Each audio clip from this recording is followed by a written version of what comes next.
Hello everyone, welcome back to my YouTube channel. आज हम discuss करेंगे कम्युनिटी हेल्थ नर्सिंग के यूनिट 8 के बारे में। हमारा यूनिट है समुदाय की आवश्यकता का निर्धारण, यानी कि कम्युनिटी नीड असेसमेंट क्या होता है और कम्युनिटी नीड असेसमेंट हमें कैसे करना चाहिए। इन सभी के बारे में आज हम डिटेल में डिस्कस करेंगे। चलिए स्टार्ट करते हैं। राष्ट्रीय परिवार कल्याण प्रोग्राम में स्वास्थ्य सेवा का उच्च स्तर लक्ष्य निर्धारित किया गया है। अलग अलग स्वास्थ्य स्तर पर कार्य सौंप दिया गया। इसके साथ ही स्वास्थ्य कर्मियों को नगद राशि भी दी गई तथा हर काम के लिए उपभोक्ताओं को नगद पुरस्कार के रूप में कुछ राशि दी जाती है। धन के लालच में कार्यकर्ता अनियमितता करने लगे, आंकड़ों को बढ़ा चढ़ा के बताना, रिकॉर्डों में हेरा-फेरी करना, झूठी रिपोर्ट करना, इससे प्रोग्राम की गुणवत्ता पर विपरीत असर होने लगा। राष्ट्रीय परिवार कल्याण प्रोग्राम ने स्वास्थ्य सेवा का एक उच्च स्तर लक्ष्य निर्धारित किया, जिसमें हर किसी की रिस्पॉन्सिबिलिटी के अकॉर्डिंग उनको वर्क जो है दिया गया। हर इंसान का उसके नॉलेज के अकॉर्डिंग वर्क दिया गया। इसके साथ ही स्वास्थ्य कर्मियों को नगद राशि भी दी गई, यानी कैश भी दिया जाता था और हर काम के लिए, यानी अगर अलग से वर्कर कोई कार्य कर रहे हैं तो उसके लिए उन्हें पुरस्कार के रूप में कुछ नगद राशि भी दी जाती थी। इससे क्या हुआ कि धन का लालच बढ़ने लगा लोगों में कि हम काम ज़्यादा करेंगे तो हमें पैसा ज़्यादा मिलेगा, तो इस तरह का लोगों के मन में लालच आने लगा। तो इससे क्या हुआ, कार्यकर्ता जो है वो अपने कार्य को ईमानदारी से नहीं न करके उसमें हेरा-फेरी करने लगे। आंकड़े जो थे, यानी टारगेट जो थे उनके, जितना कार्य करना चाहिए उसको बढ़ा-चढ़ा के बताने लगे। ग्राउंड लेवल पर कार्य एक्चुअल में कुछ और होता है, लेकिन बढ़ा बताते कुछ और हैं। रिकॉर्ड जो होते हैं उनमें हेरा-फेरी होने लगी, झूठी रिपोर्ट बनाने लग गए। वो इसलिए क्योंकि उन्हें नगद कैश के रूप में कुछ पुरस्कार ज़्यादा मिल जाएगा, इस वजह से। इससे हुआ क्या, ऑल ओवर प्रोग्राम की जो गुणवत्ता थी उस पर विपरीत असर होने लगा। ठीक है। शुरुआत में इस भिन्न पद्धति को लक्ष्यों के बगैर योजना टारगेट फ्री अप्रोच बनाई गई थी, यानी जब ये प्रोग्राम शुरू हुआ था उस समय पर कोई मतलब टारगेट फिक्स नहीं होता था, कोई लक्ष्य नहीं था योजना का, बस कार्य करना था। टारगेट फ्री अप्रोच था। अतः इससे समुदाय की जरूरतों का निर्धारण अथवा सीएनए नाम दिया गया और इस योजना को समुदाय की जरूरतों का निर्धारण बताया गया अथवा इसे बाद में सीएनए नाम दिया गया। इस प्रोग्राम को उपकेंद्र के कार्यक्षेत्र में क्रियान्वित किया गया। ये जो प्रोग्राम थे इनको उपकेंद्र यानी कि जो सब सेंटर होते हैं उनके कार्यक्षेत्र में क्रियान्वित किया गया एवं इसकी शुरुआत उपकेंद्र के स्तर पर ही हुई। ठीक है। प्रजनन एवं बाल स्वास्थ्य आरसीएच प्रोग्राम के साथ सन 1997 में सीएनए को शुरू किया गया। पहले प्रजनन एवं बाल स्वास्थ्य RCH reproductive child health care program शुरू हुआ, उसके बाद में 1997 में ही सीएनए को शुरू किया गया। ठीक है। तो इसके अंतर्गत स्वास्थ्य सेवाएं अधिक बेहतर और अधिक क्षमता प्रदान करेंगी। अब ये सीएनए क्या है? सीएनए है सर्टिफाइड नर्सिंग असिस्टेंट, जिसमें एक प्रमाणित नर्सिंग सहायक होता है जो कि स्वास्थ्य सेवा पेशेवर होता है, यानी उसका जो पेशा होता है वो पेशे से स्वास्थ्य सेवा यानी हेल्थ वर्कर होता है। और इसे सर्टिफाइड नर्सिंग असिस्टेंट इसलिए कहा गया है क्योंकि इनके पास में रजिस्टर्ड नर्स यानी कि लाइसेंस होता है इनके पास में, इसलिए। और ये पूरी तरह से ट्रेंड होते हैं। ठीक है। परिवार कल्याण प्रोग्राम का उद्देश्य है कि देश की जनसंख्या बढ़ने की गति को कम करना। परिवार कल्याण का मेन एम क्या है? जो हमारे देश की जनसंख्या लगातार बढ़ती जा रही है, उस बढ़ती हुई जनसंख्या को कम करना। अतः गुणवत्ता युक्त स्वास्थ्य एवं परिवार कल्याण सेवाएं देनी होंगी। दो बच्चों के बीच के समय को बढ़ाना, परिवार की जरूरतों का पूरा ध्यान रखना। इस तरह इस कार्यप्रणाली के अनुसार समुदाय की आवश्यकताओं को अधिक महत्व दिया जाता है, उसे सीएनए कहते हैं। यानी सीएनए का मुख्य उद्देश्य क्या था? बढ़ती हुई जनसंख्या को रोकना, स्वास्थ्य सेवाएं देना, दो बच्चों के बीच के समय को बढ़ाना यानी रूरल एरियाज में लोगों को एजुकेट करना, परिवार की जरूरतों को पूरा करना, उन पर ध्यान देना, ये सारी चीजें, इन सब चीजों के बारे में अवेयरनेस फैलाना था। ठीक है, सीएनए का मेन एम था ये, यानी मेन उद्देश्य था। सीएनए के उद्देश्य क्या क्या है, देखिए, प्राथमिकताएं निश्चित करना, यानी प्रायोरिटी सेट करना कि सबसे जरूरी हमारी लाइफ में सबसे जरूरी क्या है, सबसे जरूरी कार्य कौन सा है, हमें उसे पहले करना है, तो प्राथमिकताएं निश्चित करना। प्रोग्राम के तहत लोगों की व जोखिम वाली स्थिति वाले लोगों की पहचान करना। प्रोग्राम के टाइम में वहां पर देखना कि सीरियस कंडीशन कहाँ पर है, जोखिम वाली स्थिति, या फिर उन लोगों की पहचान करना, यानी प्रायोरिटी के अकॉर्डिंग उनको नीड देना। सत्यता के आधार पर सेवाओं का निर्धारण करना,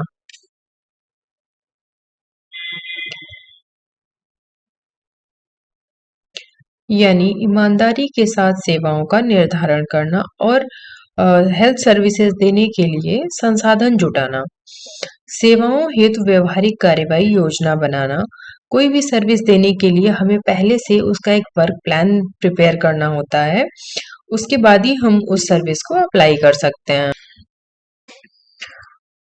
अब है सीएनए का कार्यक्षेत्र, यानी कि सीएनए के स्कोप कहाँ कहाँ पर है।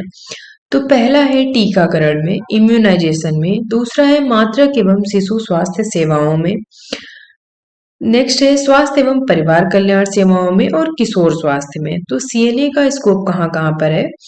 टीकाकरण कराने में सबसे ज्यादा जरूरत पड़ती है एक सर्टिफाइड नर्स की। मातृत्व एवं शिशु स्वास्थ्य सेवाएं के लिए भी सबसे ज्यादा जरूरत पड़ती है एनएम दीदी की। स्वास्थ्य एवं परिवार कल्याण सेवाओं के लिए भी, परिवार नियोजन के लिए भी सबसे ज्यादा जरूरत पड़ती है, और किशोर स्वास्थ्य के लिए भी सबसे ज्यादा जरूरत पड़ती है। तो इन सारी जगह पर सीएनए की सर्विसेज जो है वो दी जा सकती हैं।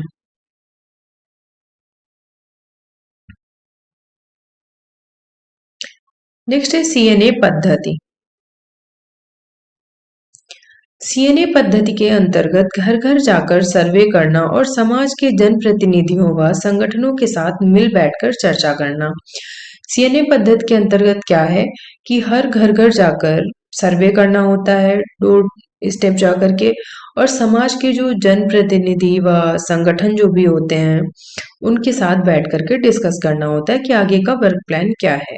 समाज की जो आवश्यकताएं हैं उन्हें पूरा करना, सभी उपकेंद्रों को अलग अलग लक्ष्य देना, काम का बंटवारा और कार्यक्रम व्यवहारिकता के तौर पर, आवश्यकता के तौर पर किया जाए, यानी सभी उपकेंद्रों को उनका अलग अलग कार्य दिया जाता है और काम का बंटवारा जो है वो कार्यक्रम व्यवहारिकता के तौर पर नहीं, आवश्यकता के तौर पर दिया जाता है। यानी जहां पर आवश्यकता ज्यादा है, जहां पर जरूरत ज्यादा है, नीड ज्यादा है, वहां पर किया जाए। ऐसा नहीं है कि किसी से आपके पर्सनल या प्रोफेशनल रिलेशन अच्छे हैं तो आप सिर्फ उन्हीं को सर्विस दे रहे हैं, तो ऐसा नहीं करना है। नेक्स्ट है स्वास्थ्य कार्यकर्मी को सेवाएं प्रदान करने वालों की प्रत्यक्ष कार्य क्षेत्र में क्षमता व हिस्सेदारी को बढ़ाना, यानी स्वास्थ्य कर्मी को सेवाएं प्रदान करने वालों की जो प्रत्यक्ष कार्य क्षेत्र में क्षमता है, यानी जहां प्रत्यक्ष रूप से वो कार्य कर रहे हैं वहां पर जाकर के उनको सपोर्ट करना, उनको स्ट्रांग बनाना, उनके कार्य में सहयोग देना। ठीक है, लोगों के साथ सलाह करना व उनकी सहभागिता को ध्यान में रखकर प्रोग्राम को चलाना, यानी ग्रुप डिस्कशन करना और उनकी सहभागिता को ध्यान में रख कर के प्रोग्राम को रन करना है। ऐसा नहीं कि आप सिर्फ कोई टीम में अकेले मेंबर नहीं है कि आप सारे कार्य अपने अकॉर्डिंग करेंगे, तो ऐसा बिल्कुल भी नहीं करना है। जो भी आपका टीम है, टीम मेंबर है, उनके साथ में बैठ करके आपको ग्रुप डिस्कशन करना है और उनके पार्टिसिपेशन को ध्यान में रख करके प्रोग्राम को रन करना है। इसमें लोगों को सहयोग, उनके साथ समन्वय तथा सेवाओं की बेहतर उपयोगिता को बनाना होता है। ठीक है, नेक्स्ट है सीएनए पद्धति के तहत उठाए जाने वाले कदम। तो सीएनए पद्धति के अंतर्गत ऐसे कौन कौन से बातें हैं जो कि जरूरी हैं। तो ग्राम स्तर पर टीम बनाना जिसमें निम्न सदस्यों, सीएनए पद्धति के अकॉर्डिंग क्या है, सबसे प्रायोरिटी है कि ग्राम स्तर पर टीमें बनाना। जिसमें कौन-कौन से सदस्य होने चाहिए, आंगनवाड़ी कार्यकर्ता होनी चाहिए, पारंपरिक जन्म सहायिका, दाई, जिन्हें हम ट्रेन्ड बर्थ अटेंडेंट भी कहते हैं, वो होनी चाहिए, महिला स्वास्थ्य संज्ञा, महिला मंडल होना चाहिए, ग्राम सेवक होने चाहिए और युवा संगठन नेता होने चाहिए। जो ग्राम स्तर पर हमारी टीम होनी चाहिए, उसमें इतने लोग होने चाहिए, क्योंकि इनसे हमें कार्य करने में काफ़ी सहयोग मिलता है। ये सभी टीम के सदस्य घर-घर जाकर जानकारी प्राप्त करेंगे। गाँव में घटने वाली मुख्य घटनाएँ जैसे कि किसी का जन्म या किसी की मृत्यु या किसी की शादी या किसी की बीमारी या फिर कोई ऐसी महामारी, इन सभी के साथ मिलकर कार्य योजना बनाना। इस कार्य के लिए अन्य समुदाय के सदस्यों की भी मदद ले सकते हैं। ठीक है? जैसे गाँव में आंगनवाड़ी कार्यकर्ता हैं, तो डोर टू डोर जाती हैं या दाइयाँ हैं, वो अ, गाँव में मतलब जाती हैं, तो उन लोगों को पता होता है, उनसे इन्फॉर्मेशन जो है हम जल्दी कलेक्ट कर सकते हैं। तो इसलिए ग्राम सेवक या युवा संगठन नेता जो है, इनके साथ में टीम बनानी चाहिए। इससे क्या होता है कि हम लोकल एरिया की जो हमारे जिस क्षेत्र में हमें कार्य करना है, वहाँ की जानकारी हम तक जल्दी पहुँचेगी, ठीक है? तो इस तरह से हमें आगे का वर्क प्लान करने में, जो भी हमें वर्क प्लान आगे करना है, उसमें हमें हेल्प मिलेगी।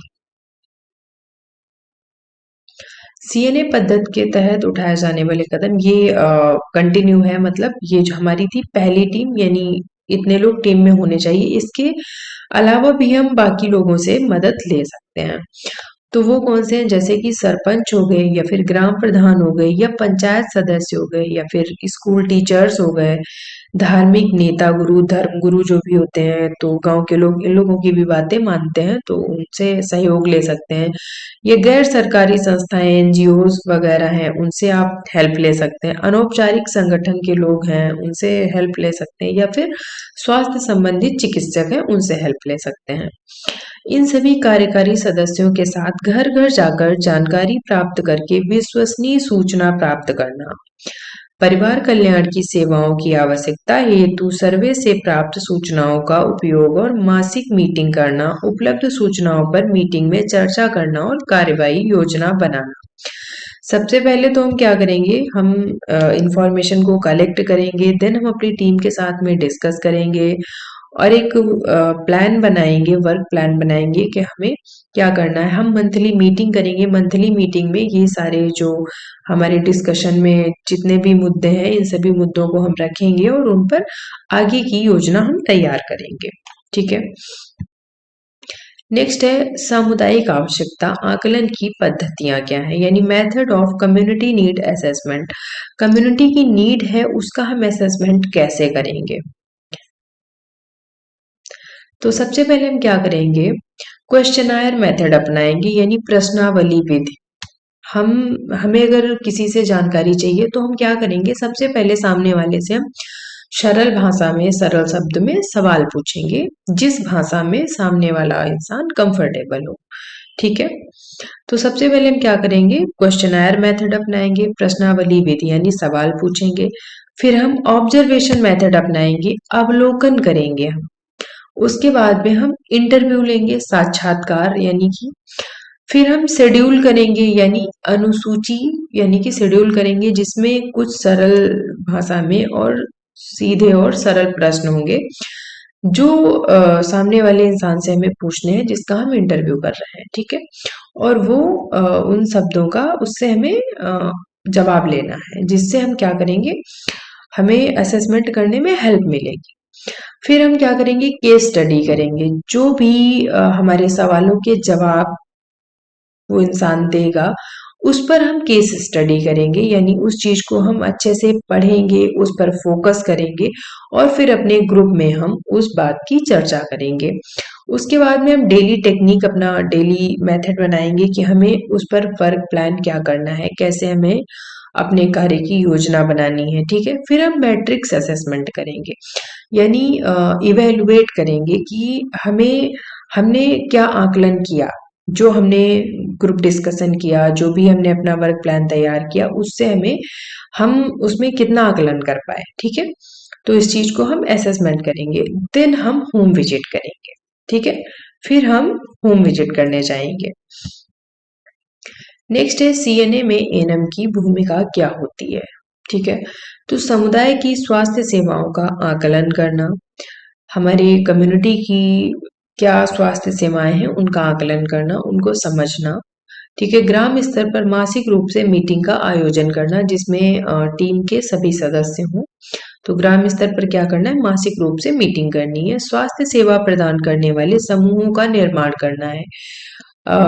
लोकल एरिया में यानी कि गांव में कुछ ऐसे लोग होते हैं जो स्वास्थ्य सेवा प्रदान करने में हेल्प करते हैं, तो ऐसे समूहों का निर्माण करना, कुछ कुछ एरियाज में ऐसे समूह बनाना जिनमें गांव के लोगों को ऐड करना, उससे हमें क्या होगा, स्वास्थ्य सेवा देने में सहायता मिलेगी। स्वास्थ्य सेवाएं प्रदान करने के लिए योजना बनाना, फिर हम स्वास्थ्य सेवा कैसे देंगे इस बारे में बात करेंगे और एक हम अपना प्लान बनाएंगे यानी योजना बनाएंगे कि किस तरह से हमें स्वास्थ्य सेवा देनी है। समुदाय की स्वास्थ्य सेवाओं की प्रभाविकता का आकलन करना व रिपोर्ट तैयार करना, समुदाय में किस तरह की स्वास्थ्य सेवा दी जा रही है और उसका क्या प्रभाव पड़ रहा है लोगों पर, यानी लोग कितना अवेयर हो रहे हैं इस चीज का हम आकलन करेंगे, असेसमेंट करेंगे और उसके अकॉर्डिंग हम अपनी रिपोर्ट तैयार करेंगे। ठीक है, तो ये हमारा फर्स्ट पार्ट जो है वो कंप्लीट हो गया है। यूनिट 8 है ये। ठीक है, यूनिट 8 है कम्युनिटी नीड असेसमेंट, जिसका फर्स्ट पार्ट जो है हमने सीएनए कंप्लीट कर लिया है। ठीक है, सेकेंड पार्ट में सर्वे कंप्लीट करेंगे और नेक्स्ट पार्ट में इंटरव्यू, यानी मैक्सिमम 3 पार्ट्स में यूनिट जो है वो कवर हो जाएगा। तो चलिए मिलते हैं नेक्स्ट वीडियो में, तब तक के लिए धन्यवाद।